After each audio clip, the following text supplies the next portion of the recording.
ਬਾਦਸ਼ਾਹ ਦਾ ਗੁੱਡਾ ਬੁਲੰਦ ਹੋ। ਮੰਨਿਆ ਯਾਰ ਬਾਦਸ਼ਾਹ ਤੂੰ ਬੜੀ ਸ਼ੈ ਆ ਤੇ ਹਰ ਬੰਦਾ ਤੇ ਤੋਂ ਬੜਾ ਖੁਸ਼ ਆ ਤੇ ਤੈਨੂੰ ਦੁਆਵਾਂ ਦਿੰਦਾ। ਮੈਨੂੰ ਵੀ ਪਤਾ। ਅੱਲਾ ਤੈਨੂੰ ਲੰਬੀ ਜ਼ਿੰਦਗੀ ਦੇਵੇ ਬਾਦਸ਼ਾਹ। ਤੈਨੂੰ ਸਭ ਕੁਝ ਪਤਾ ਪਰ ਇੱਕ ਗੱਲ ਦਾ ਨਹੀਂ ਪਤਾ। ਉਹ ਗੱਲ ਫੇਰ ਕਦੀ ਦੱਸੋ। ਹੁਣ ਤੂੰ ਗੱਲ ਦੱਸਣੀ ਆ ਕਿ ਧੌਣ ਲਵਾਉਣੀ ਆ? ਓਏ ਐਸੀ ਕਿਹੜੀ ਗੱਲ ਆ ਜਿਹਦਾ ਬਾਦਸ਼ਾਹ ਜਜ਼ਬਾਤ ਅਲੀ ਨੂੰ ਨਹੀਂ ਪਤਾ? ਚੱਲ ਹੁਣ ਗੱਲ ਦੱਸ। ਬਾਦਸ਼ਾਹ ਵੈਸੇ ਤਾਂ ਤੂੰ ਸਾਰੀ ਜਨਤਾ ਦਾ ਖਿਆਲ ਰੱਖਦਾ ਪਰ ਯਾਰ ਕਦੀ ਤੂੰ ਇਹ ਸੋਚਿਆ ਕਿ ਤੇਰੇ ਵਾਲਦੈਨ ਜੰਨਤ 'ਚ ਆ ਕਿ ਦੋਜ਼ਖ 'ਚ ਆ? ਉਹ ਬੇਟੇ ਮੈਨੂੰ ਲੱਗਦਾ ਸ਼ੇਵਾ ਕਰ ਕਰਕੇ ਤੇਰੀ ਅਕਲ ਤੇ ਵੀ ਉਸ ਤਰ੍ਹਾਂ ਫਿਰ ਗਿਆ। ਉਹ ਬਾਦਸ਼ਾਹ ਦੇ ਵਾਲਦੈਨ ਜੰਨਤ 'ਚ ਹੀ ਹੋਣੇ ਆ। ਮੈਂ ਮਾਰ ਕੇ ਥੱਪੜਾ ਤੇਰਾ ਪਤਲਾ ਜਿਹਾ ਮੂੰਹ ਢਾ ਦੇਣਾ। ਮੈਂ ਗਲਤੀ ਦੀ ਮਾਫੀ ਚਾਹੁੰਦਾ, ਮੈਂ ਤਾਂ ਵੈਸੇ ਹੀ ਗੱਲ ਕੀਤੀ ਸੀ। ਅਸੀਂ ਉਹਨਾਂ ਦੀ ਯਾਦ ਦੇ ਵਿੱਚ ਹਰ 14 ਤਰੀਕ ਨੂੰ ਦਰਬਾਰ ਦੇ ਵਿੱਚ ਲੰਗਰ ਤਕਸੀਮ ਕਰਦੇ ਆ। ਮੈਂ ਤੇ ਉਹਨਾਂ ਦੀਆਂ ਕਬਰਾਂ ਇਦਾਂ ਦੀਆਂ ਬਣਾਤੀਆਂ ਕੋਈ ਮੰਨਦਾ ਹੀ ਨਹੀਂ ਵੀ ਇਹ ਵੀ ਕਬਰ ਆ। ਉਹ ਤੁਸੀਂ ਬਾਦਸ਼ਾਹ ਬੰਦੇ ਜੇ ਬਹੁਤ ਕੁਝ ਕਰਦੇ ਹੋਣੇ ਪਰ ਕਦੀ ਜ਼ਹਿਮਤ ਗਵਾਰਾ ਕੀਤੀ ਜੇ ਕਿ ਕੋਈ ਬੰਦਾ ਭੇਜ ਕੇ ਪਤਾ ਹੀ ਕਰਵਾ ਲਈਏ ਕਿ ਤੁਹਾਡੀਆਂ ਨਿਆਜ਼ਾਂ ਤੋਂ ਖੁਸ਼ ਵੀ ਆ ਕਿ ਨਹੀਂ? ਤੇਰੇ ਹੁਣ ਪੁੱਠੇ ਹੱਥ ਦੀ ਚੰਡ ਪੈ ਜਾਣੀ ਆ ਪਾਗਲ ਦਿਆ ਪੁੱਤਰਾ। ਕੋਈ ਜੰਨਤ 'ਚ ਜਾ ਕੇ ਵਾਪਸ ਕਿੱਦਾਂ ਆ ਸਕਦਾ? ਇਹ ਕਿਹੜੀ ਵੱਡੀ ਗੱਲ ਆ ਬਾਦਸ਼ਾਹ। ਮੈਂ ਇੱਕ ਐਸੇ ਜੋਗੀ ਨੂੰ ਜਾਣਦਾ ਵਾਂ ਜਿਹੜਾ ਕਿਸੇ ਨੂੰ ਵੀ ਜੰਨਤ 'ਚ ਘੱਲ ਕੇ ਕਿਸੇ ਦਾ ਵੀ ਪਤਾ ਲਵਾ ਕੇ ਤੇ ਉਹਨੂੰ ਵਾਪਸ ਵੀ ਲਿਆ ਸਕਦਾ ਵਾ। ਤੇ ਨਾਲੇ ਤੁਹਾਡਾ ਜਿਹੜਾ ਵਜ਼ੀਰ ਅਸਲਮ ਆ ਨਾ ਉਹ ਉਹਦਾ ਬੜਾ ਮਰੀਦ ਆ। ਤੁਸੀਂ ਉਹਨੂੰ ਦਰਬਾਰ 'ਚ ਬੁਲਾ ਕੇ ਪੁੱਛ ਲਓ ਭਾਵੇਂ। ਠੀਕ ਆ, ਸਵੇਰੇ ਹੀ ਉਸ ਜੋਗੀ ਨੂੰ ਮੇਰੇ ਦਰਬਾਰ ਦੇ ਵਿੱਚ ਪੇਸ਼ ਕਰੋ। ਬਾਦਸ਼ਾਹ ਸਵੇਰੇ ਫਸਟ ਟਾਈਮ ਹੀ ਆ ਜਾਓ।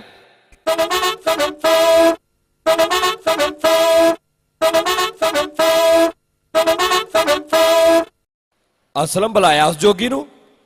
ਮੈਂ ਕਿਹਾ ਵੀ ਸੀ ਸਵੇਰੇ ਬੁਲਾਇਓ ਉਹਨੂੰ। ਉਹ ਬਾਦਸ਼ਾਹ ਉਹ ਜੋਗੀ ਤਾਂ ਸਵੇਰ ਦਾ ਕਿਲੇ ਦੇ ਬਾਹਰ ਖਲੋਤਾ। ਹੁਣ ਤੇ ਉਹ ਵਿਚਾਰਾ ਥੱਕ ਗਿਆ ਹੋਣਾ। ਤੁਸੀਂ ਵੀ 2 ਘੰਟੇ ਅੰਦਰ ਵੜਦੇ ਹੋ ਨਾਨ ਵਾਸਤੇ ਤੇ ਨਿਕਲਦੇ ਹੀ ਨਹੀਂ। ਛੇਤੀ ਕਰੋ, ਬੁਲਾਓ। ਹੋ ਜੋਗੀ ਹੋ ਜੋਗੀ ਜੋਗੀ। ਹੱਕ ਸੱਚ ਮਰ ਜਾਣਾ ਰੁੜ ਜਾਣਾ ਤੇਰਾ ਸਭ ਕੁਝ। ਆਓ ਆਓ ਜੋਗੀ ਬਾਬਾ, ਮੈਂ ਸੁਣਿਆ ਤੁਸੀਂ ਜੰਨਤ ਦੇ ਵੀਜ਼ੇ ਲਾਉਂਦੇ ਜੇ। ਆਹੋ ਲਾਉਨੇ ਆ, ਵੀਜ਼ੇ ਵੀ ਲਾਉਨੇ ਆ ਤੇ ਉਹਦੇ ਨਾਲ ਸ਼ਾਮ ਨੂੰ ਫਰੂਟ ਵਾਲੀ ਰੇੜੀ ਵੀ ਲਾਉਨੇ ਆ। ਤੇ ਜੇ ਕੋਈ ਬੰਦਾ ਜੰਨਤ ਦੀ ਸੈਰ ਕਵੇ ਤੇ ਕਰਾਉਨੇ ਆ ਤੇ ਵਾਪਸ ਵੀ ਬੁਲਾਉਨੇ ਆ। ਹਾਂ ਜੋਗੀ ਬਾਬਾ ਫਿਰ ਪਤਾ ਲਾ ਕੇ ਦੱਸੋ ਵੀ ਮੇਰੇ ਮਾਪਿਓ ਜੰਨਤ 'ਚ ਠੀਕ ਠਾਕ ਨੇ ਕਿ ਨਹੀਂ? ਲਵਾ ਲੈਨੇ ਆ ਪਤਾ ਤੇਰੇ ਮਾਂ ਪਿਓ ਦਾ ਵੀ, ਲੇਕਿਨ ਇਹਦੇ ਵਾਸਤੇ ਤੈਨੂੰ ਕੋਈ ਐਸਾ ਖਾਸ ਬੰਦਾ ਦੇਣਾ ਹੋਵੇਗਾ ਜਿਹਦੇ ਤੇ ਤੈਨੂੰ ਇਤਮਾਦ ਹੋਵੇ। ਨਹੀਂ ਤੇ ਜੰਨਤ ਜਾ ਕੇ ਕਿਸੇ ਦਾ ਵਾਪਸ ਆਉਣ ਨੂੰ ਦਿਲ ਨਹੀਂ ਕਰਦਾ। ਬਾਦਸ਼ਾਹ ਮੇਰਾ ਖਿਆਲ ਆ ਕਿ ਅੱਛੂ ਖਾਨ ਨੂੰ ਘੱਲ ਦੇਣਾ ਚਾਹੀਦਾ ਕਿਉਂਕਿ ਦਰਬਾਰ 'ਚ ਅੱਛੂ ਖਾਨ ਨਾਲ ਜ਼ਿਆਦਾ ਕਾਬਲੇ ਇਤਬਾਰ ਬੰਦਾ ਕੋਈ ਵੀ ਨਹੀਂ ਹੈਗਾ। ਤੇ ਸਿਰਫ ਇਹੀ ਆ ਜਿਹੜਾ ਤੁਹਾਡੇ ਮਾਂ ਪਿਓ ਦਾ ਪਤਾ ਲਵਾ ਕੇ ਤੇ ਵਾਪਸ ਵੀ ਆ ਸਕਦਾ। ਅੱਛੂ ਬੇਟੇ ਚਲਾ ਜਾ, ਮਾਂ ਪਿਓ ਸਾਂਝੇ ਹੀ ਹੁੰਦੇ ਆ। ਬਾਦਸ਼ਾਹ ਮੈਂ ਹੀ ਤੇਰੇ ਹੱਥ ਆਇਆ ਵਾਂ ਮਰੇ, ਤੇਰਾ ਕਿਸੇ ਹੋਰ ਤੇ ਧਿਆਨ ਨਹੀਂ ਪੈਂਦਾ। ਠੀਕ ਆ ਐ ਜੋਗੀ ਰੇ ਜੋਗੀ, ਤੇਰੇ ਪੰਗਿਆਂ ਨੇ ਕਰ ਦਿੱਤਾ ਰੋਗੀ। ਮੈਨੂੰ ਇਹ ਤੇ ਦੱਸ ਮੈਂ ਜਾਵਾਂਗਾ ਕਿੱਦਾਂ ਤੇ ਵਾਪਸ ਕਿੱਦਾਂ ਆਵਾਂਗਾ? ਅਸੀਂ ਇੱਕ ਅੱਗ ਲਾਵਾਂਗੇ ਬੱਚਾ ਤੇ ਤੈਨੂੰ ਉਸ ਅੱਗ ਦੇ ਵਿੱਚ ਛਲਾਂਗ ਮਾਰਨੀ ਪਵੇਗੀ। ਅਸੀਂ ਜੰਨਤ ਦਾ ਰਸਤਾ ਬਣਾ ਦੇਵਾਂਗੇ। ਤੇਰੇ ਕੋਲ 2 ਮਹੀਨੇ ਦਾ ਟਾਈਮ ਹੋਏਗਾ ਵਾਪਸ ਆਉਣ ਦਾ। ਤੂੰ ਬਾਦਸ਼ਾਹ ਦਾ ਕਾਬਲੇ ਇਤਮਾਦ ਬੰਦਾ ਹੈ, ਯਕੀਨ ਕਰਦੇ ਆ ਵਾਪਸ ਆਏਗਾ।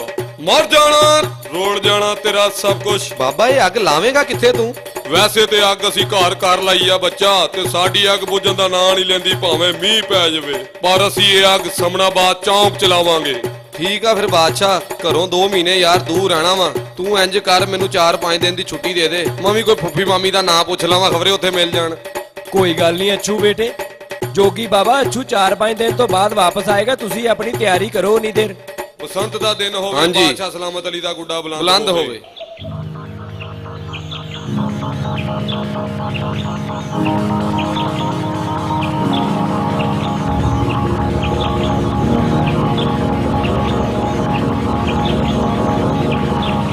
ਜੀ ਪਟਾਖ ਦਮ ਪੁਖਤੀ ਬਾਵਲਾ ਚਮਨ ਜਮੀਰ ਚਬਾਰੋ ਪਰਲਾ ਪਵਨ ਪੀਰ ਪਵਾਰੋ ਹਰਬਲ ਕਿੰਨੀ ਨਾਰ ਦੀ ਦਮ ਯਕ ਸੁਨਾ ਪੜਪੜੀਆਂ ਯਕ ਚਮਜ਼ੀ ਬਗਤਾਬੂ। ਹੁਣ ਆ ਜਾ ਛੂ ਬੇਟੇ ਐਨੂੰ। ਲੈ ਬੁਰਾ ਫਿਰ ਬਾਦਸ਼ਾਹ। ਅੱਛੂ ਬੇਟੇ ਮੈਨੂੰ ਤੇਰੇ ਤੇ ਬਹੁਤ ਉਮੀਦ ਏ। ਇਹ ਤੇ ਫਿਰ ਬਾਦਸ਼ਾਹ ਬਸ ਤੇਰੀ ਦੀਦ ਏ।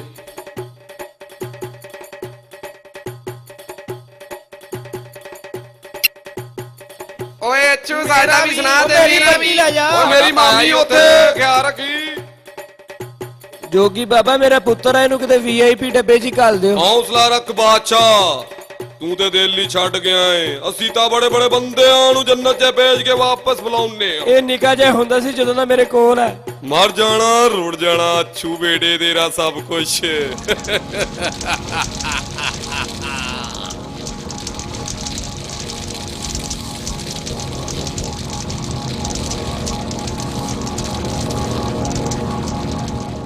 ਲੈ ਬਾਦਸ਼ਾਹ ਬੱਚੇ, ਅੱਛੂ ਤਾਂ ਤੁਰ ਗਿਆ ਜੰਨਤ ਦੇ ਰਸਤੇ ਨੂੰ ਤੇਰੇ ਮਾਂ ਪਿਓ ਦਾ ਪਤਾ ਕਰਵਾਉਣ, ਤੇ ਜੇ ਉਹ ਬੰਦੇ ਦਾ ਪੁੱਤਰ ਹੋਇਆ ਤੇ 2 ਮਹੀਨੇ 'ਚ ਵਾਪਸ ਆ ਜਾਏਗਾ। ਅੱਛੂ ਜ਼ਰੂਰ ਵਾਪਸ ਆਏਗਾ। ਬਾਦਸ਼ਾਹ ਕੋਲ ਤੇ ਉਹਦੇ ਨਾਲੋਂ ਜ਼ਿਆਦਾ ਇਤਬਾਰ ਵਾਲਾ ਬੰਦਾ ਹੀ ਕੋਈ ਨਹੀਂ ਹੈਗਾ।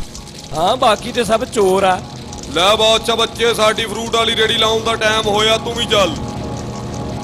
ਬਾਦਸ਼ਾਹ ਦਾ ਗੁੱਡਾ ਬੁਲੰਦ ਹੋ, ਆਵੇਗਾ ਵੀ ਆਵੇਗਾ, ਬਾਦਸ਼ਾਹ ਬਸ ਲੈ ਆਵੇਗਾ। ਬਾਦਸ਼ਾਹ ਸਲਾਮਤ, 3 ਮਹੀਨੇ ਦਾ ਕਿਲੇ ਦਾ ਬਿੱਲ ਹੋ ਗਿਆ। ਜੇ ਅੱਜ ਕੱਟਣ ਵਾਲੇ ਵੀ ਆਏ ਸੀ। ਕਸੂਰ ਤੇਰਾ ਹੁੰਦਾ, ਤਨਖਾਹਾਂ ਸਾਡੀਆਂ ਚੋਂ ਕੱਟ ਲੈਣਾ। ਵੇ ਬਾਦਸ਼ਾਹ ਕੀ ਸੋਚਣ ਦੇ ਜੇ? ਉਹ ਜਾ, ਮੇਰਾ ਦਿਮਾਗ ਨਾ ਖਰਾਬ ਕਰ। ਮੈਨੂੰ ਤੇ ਆਪਣਾ ਪੁੱਤਰ ਅੱਛੂ ਹੀ ਯਾਦ ਆਈ ਜਾਂਦਿਆ। 2 ਮਹੀਨੇ ਹੋ ਗਏ ਹਾਲੇ ਤੱਕ ਨਹੀਂ ਆਇਆ। ਉਹ ਜੋਗੀ ਬਾਬਾ ਨੇ 2 ਮਹੀਨਿਆਂ ਦਾ ਹੀ ਕਿਹਾ ਸੀ ਨਾ। ਹਾਂਜੀ, ਪਰ ਜੋਗੀ ਬਾਬਾ ਨੇ ਇੱਕ ਹੋਰ ਗੱਲ ਵੀ ਕੀਤੀ ਸੀ ਕਿ ਉੱਥੇ ਜਾ ਕੇ ਬਹੁਤ ਸਾਰੇ ਲੋਕ ਆ ਜਿਹੜੇ ਵਾਪਸ ਨਹੀਂ ਆਉਂਦੇ, ਕਿਉਂਕਿ ਉੱਥੇ ਦਾ ਮਾਹੌਲ ਉਹਨਾਂ ਨੂੰ ਬਹੁਤ ਪਸੰਦ ਆਉਂਦਾ ਵਾ, ਤੇ ਅੱਛੂ ਦੀਆਂ ਤੇ ਮੋਜਾਂ ਹੀ ਲੱਗੀਆਂ ਹੋਣੀਆਂ ਨੇ। ਨਹੀਂ, ਮੈਨੂੰ ਅੱਛੂ ਦਾ ਪਤਾ ਵਾ, ਉਹ ਮੁੜ ਕੇ ਵਾਪਸ ਆਊਗਾ। ਬਾਦਸ਼ਾਹ ਦਾ ਗੁੱਡਾ ਬੁਲੰਦ ਹੋ। ਹੈ ਦਾੜੀ। ਉਹ ਖੁਸ਼ ਆਮਦੀਦੋ, ਮੇਰਾ ਅੱਛੂ ਪੁੱਤਰ ਆਇਆ। ਬੇਟੇ ਕੀ ਹਾਲ ਆ ਤੇਰਾ? ਤੇਰੇ ਸਾਹਮਣੇ ਆ ਬਾਦਸ਼ਾਹ, ਠੀਕ ਠਾਕ। ਚੱਲ ਹੁਣ ਛੇਤੀ ਨਾਲ ਦੱਸ ਦੇ, ਮੇਰੇ ਮਾਪਿਓ ਜੰਨਤ 'ਚ ਖੁਸ਼ ਵੀ ਹੈਗੇ ਕਿ ਨਹੀਂ? ਬਾਦਸ਼ਾਹ ਪਹਿਲੀ ਗੱਲ ਤੇ ਇਹ ਆ ਕਿ ਜੰਨਤ ਬਹੁਤ ਸੋਹਣੀ ਆ। ਜਿੰਨਾ ਮੈਂ ਸੁਣਿਆ ਸੀ ਉਹ ਤੋਂ ਬਹੁਤ ਜ਼ਿਆਦਾ ਸੋਹਣੀ ਨਿਕਲੀ। ਤੇ ਪਿੱਛੇ ਰਹੀ ਤੁਹਾਡੇ ਮਾਪਿਓ ਦੀ ਗੱਲ, ਤੇ ਉਹਨਾਂ ਸਾਰਿਆਂ ਨੂੰ ਮੈਂ ਮਿਲਿਆ, ਉਹ ਬਹੁਤ ਖੁਸ਼ ਨੇ। ਜੋਗੀ ਨੇ ਸਹੀ ਕਿਹਾ ਸੀ ਕਿ ਜੰਨਤ ਤੇ ਜਾ ਕੇ ਵਾਪਸ ਆਉਣ ਨੂੰ ਦਿਲ ਨਹੀਂ ਜੇ ਕਰਦਾ ਕਿਸੇ ਦਾ ਵੀ। ਆਉਣਾ ਤੇ ਮੈਂ ਵੀ ਨਹੀਂ ਸੀ, ਲੇਕਿਨ ਮੈਂ ਮਜਬੂਰ ਸੀ ਕਿ ਮੈਂ ਤੁਹਾਡੇ ਨਾਲ ਵਾਅਦਾ ਕੀਤਾ, ਇਸ ਲਈ ਆ ਗਿਆ ਵਾਂ। ਸ਼ਾਬਾਸ਼ ਬੇਟੇ, ਮੈਨੂੰ ਪੂਰਾ ਯਕੀਨ ਸੀ ਕਿ ਮੇਰਾ ਪੁੱਤ ਅੱਛੂ ਵਾਪਸ ਮੁੜ ਕੇ ਆਊਗਾ। ਇਹਦਾ ਮਤਲਬ ਕਿ ਮੇਰੇ ਮਾਪਿਓ ਠੀਕ ਨੇ। ਉਹ ਮੈਨੂੰ ਇਹ ਦੱਸ, ਤੂੰ ਇੰਨੇ ਵਾਲ ਕਿਉਂ ਵਧਾ ਲਏ? ਪਰ ਬਾਦਸ਼ਾਹ ਉਹਨਾਂ ਨੇ ਇੱਕ ਪੈਗਾਮ ਵੀ ਘੱਲਿਆ ਹੀ ਮੇਰੇ ਰਾਹ ਤੈਨੂੰ। ਜੰਨਤ 'ਚ ਤੇ ਨਾਈ ਕੋਈ ਨਹੀਂ ਜੇ ਲੱਭਦਾ, ਇਸੇ ਲਈ ਮੇਰੇ ਵਾਲ ਵਧੇ। ਉੱਥੇ ਤੇ ਸਾਰੇ ਆਰਫ ਲਵਾਰ ਦੇ ਸ਼ਾਗਿਰਦ ਬਣੇ ਨੇ। ਪੈਗਾਮ ਇਹ ਆ ਕਿ ਬਾਦਸ਼ਾਹ ਨੂੰ ਕਹੀਂ ਆਪਣਾ ਨਾਈ ਸਾਡੇ ਕੋਲ ਘੱਲੋ। ਜ਼ਰੂਰ ਜਾਏਗਾ। ਬੁਲਾਓ ਫਿਰ ਨਾਈ ਨੂੰ, ਤੇ ਨਾਲ ਉਹਦੇ ਜੋਗੀ ਬਾਬੇ ਨੂੰ ਵੀ ਬੁਲਾਓ। ਇਹ ਵੀ ਚੰਗਾ ਹੋਇਆ ਵੀ ਮੈਂ ਜੋਗੀ ਬਾਬੇ ਨੂੰ ਜਾਣ ਨਹੀਂ ਦਿੱਤਾ। ਉਹ ਤੇ ਕਿਲੇ ਦੇ ਵਿੱਚ ਸਾਡਾ ਖਾਸ ਮਹਿਮਾਨ ਆ। ਇਹ ਕਿੱਦਾਂ ਬਚ ਗਿਆ? ਮੈਂ ਕਿਹਾ ਬਾਬਿਓ ਸਲਾਮ। ਜੋਗੀ ਬਾਬਾ, ਮੈਂ ਤੇਰਾ ਬੜਾ ਸ਼ੁਕਰਗੁਜ਼ਾਰ ਆ ਕਿ ਤੂੰ ਅੱਛੂ ਨੂੰ ਜੰਨਤ 'ਚ ਘੱਲਿਆ ਮੇਰੇ ਮਾਪਿਓ ਦਾ ਪਤਾ ਲੈਣ। ਅੱਛੂ ਬੇਟੇ ਨੇ ਮੈਨੂੰ ਦੱਸਿਆ ਵੀ ਜੰਨਤ ਦੇ ਵਿੱਚ ਤਾਂ ਨਾਈ ਕੋਈ ਨਹੀਂ, ਤੇ ਮੇਰੇ ਮਾਪਿਓ ਕਹਿੰਦੇ ਨੇ ਵੀ ਉੱਥੋਂ ਨਾਈ ਨੂੰ ਘੱਲ। ਤੇ ਹੁਣ ਤੂੰ ਤਿਆਰੀ ਕਰ ਇਸ ਨਾਈ ਨੂੰ ਜੰਨਤ 'ਚ ਘੱਲਣ ਦੀ। ਇਹਨੂੰ ਹੁਣ ਤੂੰ ਸਵੇਰੇ ਜੰਨਤ ਦੀ ਪਹਿਲੀ ਬੱਸ 'ਚ ਬਾ ਦੇ। ਮੈਂ ਇੱਕ ਤੈਨੂੰ ਬਹੁਤ ਬੜਾ ਇਨਾਮ ਦਿਆਂਗਾ, ਕਿਉਂਕਿ ਮੈਂ ਤੇਰੇ ਤੋਂ ਬਹੁਤ ਖੁਸ਼ ਹੋਇਆ। ਉਹ ਬਾਦਸ਼ਾਹ ਮਾਫ ਕਰ ਦੇ ਯਾਰ, ਮੇਰੇ ਕੋਲੋਂ ਗਲਤੀ ਹੋ ਗਈ। ਮੈਂ ਤੇਰੇ ਨਾਲ ਧੋਖਾ ਕੀਤਾ ਵਾ। ਇਹ ਜੋਗੀ ਨਿਗਾ ਇਹ ਤੇ ਨਾੜਲੇ ਚੌਂਕ 'ਚ ਬੱਸਾਂ ਨੂੰ ਟੀਪੇ ਦਿੰਦਾ ਵਾ। ਇਹ ਮੈਂ ਸਾਰਾ ਕੁਝ ਅਸਲਮ ਦੇ ਕਹਿਣ ਤੇ ਕੀਤਾ ਵਾ। ਇਹ ਅੱਛੂ ਕੋਲੋਂ ਬੜਾ ਸੜਦਾ ਵਾ, ਇਸ ਲਈ ਉਹਨੂੰ ਸਾੜਨਾ ਚਾਹੁੰਦਾ ਸੀਗਾ। ਮੈਂ ਇਹ ਨਹੀਂ ਮਰਨਾ। ਉਹ ਮੇਰੇ ਤੇ ਤਰਸ ਖਾ, ਮੈਂ ਇਹ ਮਰਨਾ ਨਹੀਂ ਚਾਹੁੰਦਾ। ਮੇਰੇ ਵੱਡੇ ਵੱਡੇ ਬੱਚੇ ਨੇ, ਉਹਨਾਂ ਨੂੰ ਖਵਾਊਗਾ ਕੌਣ? ਮੈਨੂੰ ਨਹੀਂ ਪਤਾ ਅੱਛੂ ਕਿੱਦਾਂ ਬਚ ਗਿਆ। ਮਾਫ ਕਰ ਦੇ। ਮੇਰੇ ਨਾਲ ਧੋਖਾ? ਤੂੰ ਮੈਨੂੰ ਬਹੁਤ ਬੜਾ ਗੁਨਾਹਗਾਰ ਬਣਾ ਦਿੱਤਾ ਵਾ ਅੱਛੂ ਪੁੱਤਰ ਦਾ। ਸਿਪਾਹੀਓ, ਇਹਨੂੰ ਲੈ ਜਾਓ ਤੇ ਇਹਨੂੰ ਕੁੱਤੇ ਨੂੰ ਤੌਣੀ ਲਾਓ। ਅਸਲਮ ਮੈਂ ਚਾਹਾਂ ਤੇ ਤੇਰੀ ਧੌਣ 1 ਫੁੱਟ ਲੰਮੀ ਕਰ ਦਿਆਂ, ਪਰ ਮੈਨੂੰ ਖਿਆਲ ਆਉਂਦਾ ਕਿ ਤੂੰ ਬੜੀ ਦੇਰ ਮੇਰੀ ਸੇਵਾ ਕੀਤੀ ਹੈ, ਇਸ ਤੋਂ ਮੈਂ ਤੈਨੂੰ ਮਾਫ ਕਰਦਾ। ਆ ਕਾਫਰਾਂ ਵਾਲੀ ਬੂਥੀ ਹੁਣ ਮੇਰੇ ਤੋਂ ਦੂਰ ਲੈ ਜਾ। ਸਿਪਾਹੀਓ, ਇਹਨੂੰ ਉੱਥੇ ਛੱਡਿਓ ਜਿੱਥੇ ਇਹਨੂੰ ਬੱਸ ਨਾ ਲੱਭੇ। ਇਸ ਬਗੈਰਤ ਦੀ ਇਹੀ ਸਜ਼ਾ ਵਾ।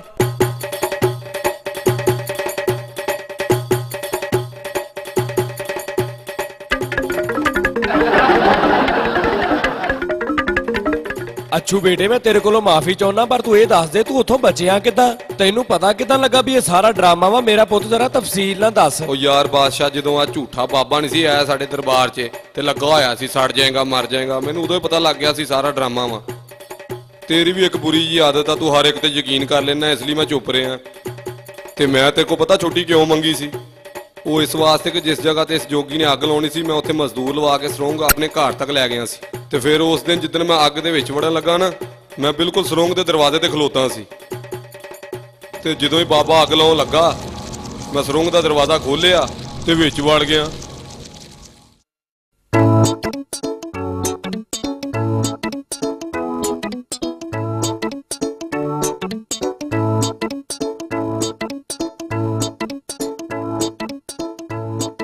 ਪੰਜਾਂ ਮਿੰਟਾਂ 'ਚ ਆਪਣੇ ਘਰ।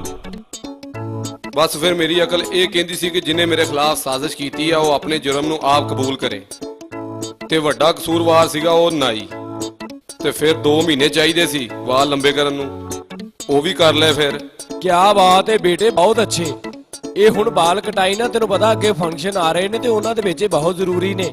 ਉਹ ਜਾ ਕੰਮ ਕਰ ਬਾਦਸ਼ਾਹ। ਆਵੇਂਗਾ